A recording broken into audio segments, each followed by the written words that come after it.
HD.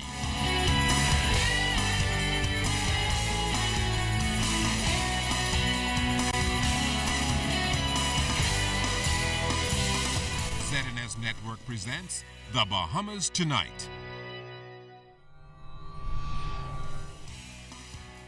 This segment of the news is brought to you by BTC, powered by Lime. The government making critical changes to help the economy to rebound and to control spending in the public service. Good evening, everyone. I'm LaDawn Davis with the Bahamas Tonight Weekend. Thanks so much for joining us. With the mid-year budget showing significant cost overruns and a decision to borrow an additional $100 million, Bahamian lawmakers will begin debate tomorrow on the mid-year fiscal plan. In the face of a weak economy and with public revenue below its performing standard, the government says it will reduce its short-term financing with medium to long-term consolidation plan of public finance.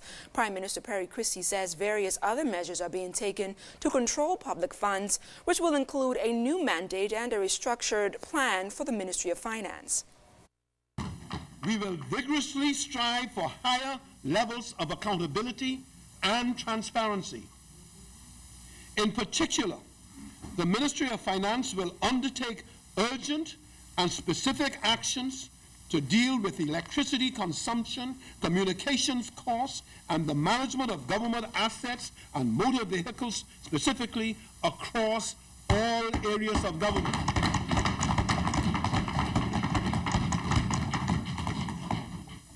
As regards public operations, the Ministry of Finance will exert more direct and greater oversight of their financial affairs to ensure that they strive for greater levels of efficiency and effectiveness, and that they are subject to greater accountability to the government of the Bahamas. While these changes will provide better control of public spending, they will also give focus to investment initiatives. The government has already asked subsidy-dependent corporations to better align their expenditure plans with the resources that are available from the government.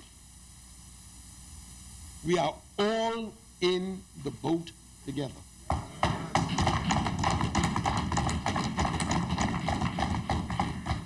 As well, Mr. Speaker, as the planning function of the Ministry of Finance will be strengthened, that new investments and projects that are being entered into by the Ministry of Investments and others will be reviewed in an economically and financially sound and effective manner.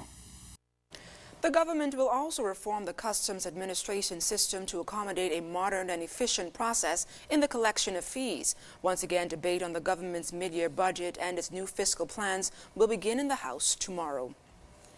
Well, it will cost the government at least an additional $1 million to introduce the new closed-circuit television in the Bahamas. It's all a part of the ongoing strategies to help fight crime. Already, millions of dollars have been invested into the new CCTV system, previously scheduled to be launched in December, but is being delayed due to technical challenges. The Minister of National Security says the new system will come on stream by mid-year and will have a significant impact on crime in the Bahamas.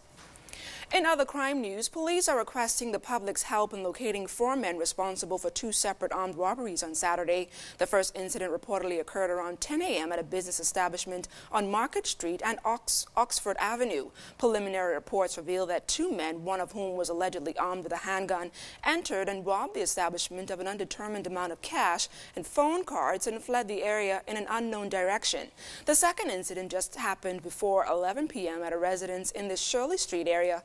Police say a male on arrival to his residence was approached by 2 masked men, both of whom were allegedly armed with high-powered weapons. The culprits reportedly forced the man into his residence and robbed him of an undisclosed amount of cash, 2 Samsung cell phones, and a laptop, and a red and white trail motorbike. Police are actively investigating both matters and are appealing to members of the public who may have any information that can assist in apprehending the suspects to contact them. Meantime, the search is on this evening for a 17-year-old student of Doris Johnson High School. The teenager, Janea Saunders of Evans Street off E Street, was missing for almost 5 days now. Janea is described as having a light brown complexion, slim build, and stands at 5 feet 8 inches tall. She was last seen around 9 p.m. on Wednesday, February 27th at her residence. Family members say Janea was wearing a dark blue jeans pants and a short-sleeve aqua shirt. Anyone knowing her whereabouts this evening is asked to contact police. In other news this Sunday, the union representing teachers across the Bahamas preparing for a top-level race. President Belinda Wilson is once again throwing her hat in the race for presidency in this year's BUT elections. During an interview with ZNS News this afternoon, Wilson and her A-team not only talked about their vision, challenges, and achievements, but what members can expect if re-elected for the next 3 years.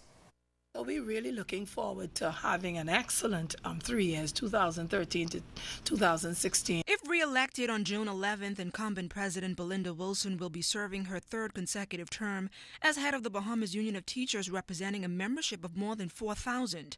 With a 14-member strong A-team, Wilson outlined some plans for the next 3 years. To complete the Grand Bahama Multipurpose Complex, to open the Bahamas Union of Teachers supply store in New Providence, to continue a healthy financial position through savings and investment, to acquire 50 acres of Crown land in several islands of the Bahamas for BUT housing, subdivisions, and a school.